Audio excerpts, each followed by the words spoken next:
You know what my favorite thing is? People who judge a game solely based on the amount of time they spend in it. Amount of time does not mean amount of enjoyment. And never will.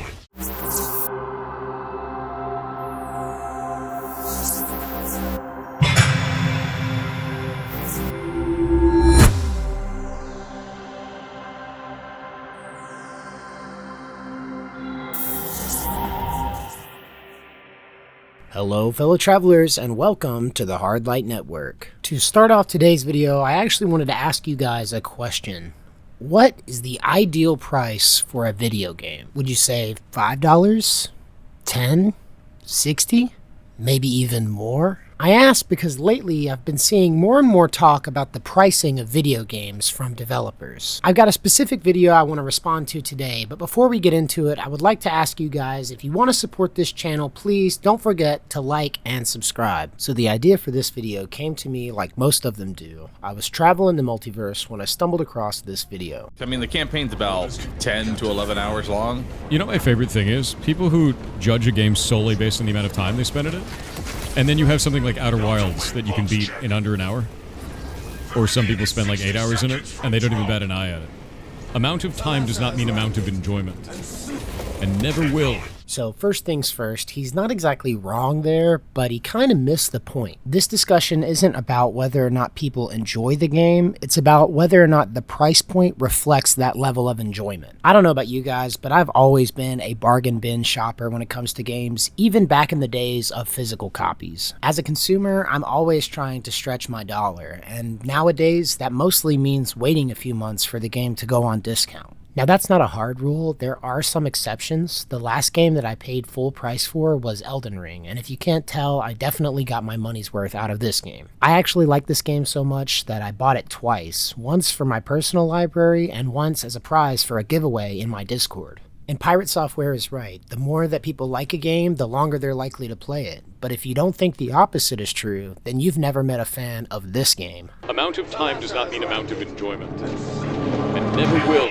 All jokes aside, it's kind of hard to gauge just how your customer base will react to your game. Which brings me to the flip side of this argument, that being the position of the developer. And while scrolling on Twitter, I came across this post which sums up their side of the argument. @HeadwearGames writes, "Please don't do this for indie developers that you love. The majority of indies have completely run out of budget by the time they hit launch. Supporting them when the game launches is the only way you're going to get those quality of life patches and post-launch content." And I get where he's coming from. Games are massive projects, and they're typically a lot harder to produce than most consumers are even aware of. But listen, while it would be nice to have money left over, your production budget is for production, so it shouldn't be a surprise if it runs out by the time you get to launch. Don't get me wrong, I'm not hating on anyone for getting a bag, and if you've got a budget surplus, put it in your pocket, bro. And he's right, feel free to support developers that you love, continue to buy their products, buy their merch, buy soundtracks, whatever it takes to keep them running. However, gamers have been repeatedly screwed by these companies, both big and small, in the past.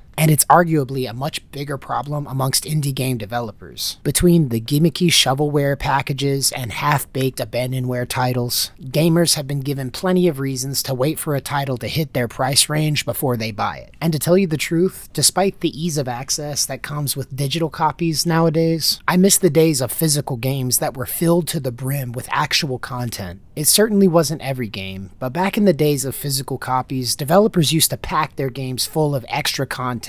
Whether it was in the form of unlockables or extra game modes, developers went the extra mile to keep people playing their games. Nowadays, if you don't like the slop that they're peddling, they pay some dumpy game journo to write a hit piece about gamers as a whole. I think it's only fair that if you're going to make slop games, you should get slop prices. In my opinion, the games that have the most bang for your buck are the ones that have either multiple or even infinite playthroughs. Games like Kenshi and RimWorld are at the top of my list because it doesn't matter how many times you play it, every single time is different. It's not an accident that Left 4 Dead 2, a game that came out in 2009, still has roughly 20,000 players actively playing to this day. In my opinion, game developers have a responsibility not to abuse or take advantage of the audience on which they've built their success. It's not an accident that these huge developers like EA and Ubisoft are experiencing massive backlash despite people still enjoying the games that they put out because they refuse to support their fan base. A personal example of a company that I refuse to patronize anymore despite being a massive fan of the IPs that they possess has gotta be Bethesda Softworks. After 17 different releases of Skyrim, the Collector's Edition scandal with Fallout 76, as well as its abysmal launch, and the complete circus that was Starfield,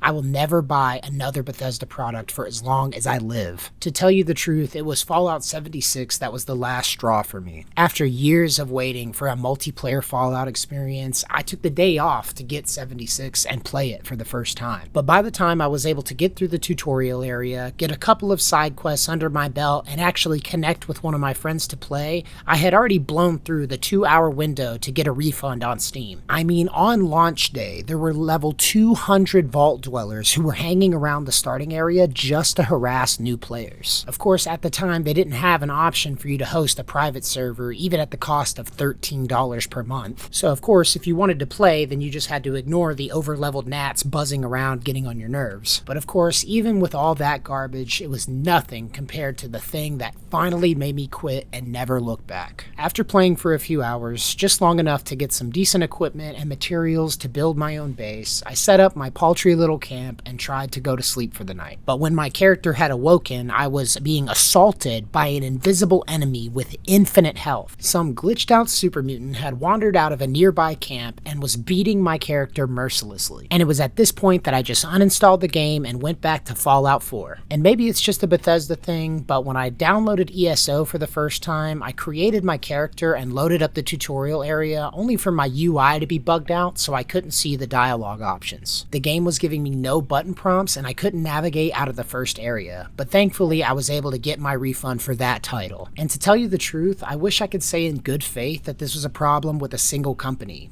but it's not. It seems at this point that it's pretty much become standard fare industry-wide. Companies everywhere have caught the disease and are releasing unfinished titles loaded down with bugs and microtransactions. It really does seem like game developers would rather sell a $10 palette-swapped outfit than actually release a fully functional and entertaining product. It's honestly gotten so bad that I'm going back and buying physical copies for games that I've already played growing up, because those are the only ones that I can trust to actually be functioning and fun. Why would I purchase the next Assassin's Creed when I can spend that time and energy trying to get S rank on all of the missions in Devil May Cry? Why would I buy the next Star Wars Jedi Survivor game when I can use mods to turn Kenshi into the Star Wars game I've always wanted? But that is going to do it for this video today, guys. I got my ranty pants on today to talk to you guys about a problem that I've noticed in the industry at large. Let me know what you think in the comments. I can't be the only person out here feeling like this, right? If you're a hardcore gamer like me from back in the day, please let me know what you think in the comments, whether you agree or not. And if you're a developer, double that. I don't support piracy at all because I genuinely believe that these developers deserve a chance to make a profit, just not at the overall quality of their product. Games should be fun, but it isn't a $5 or $10 sale that's cheapening up these products. It's the shameless cash grab that's doing it. Thank you guys for watching. If you liked the video, leave a like, and until next time, love you guys, safe travels.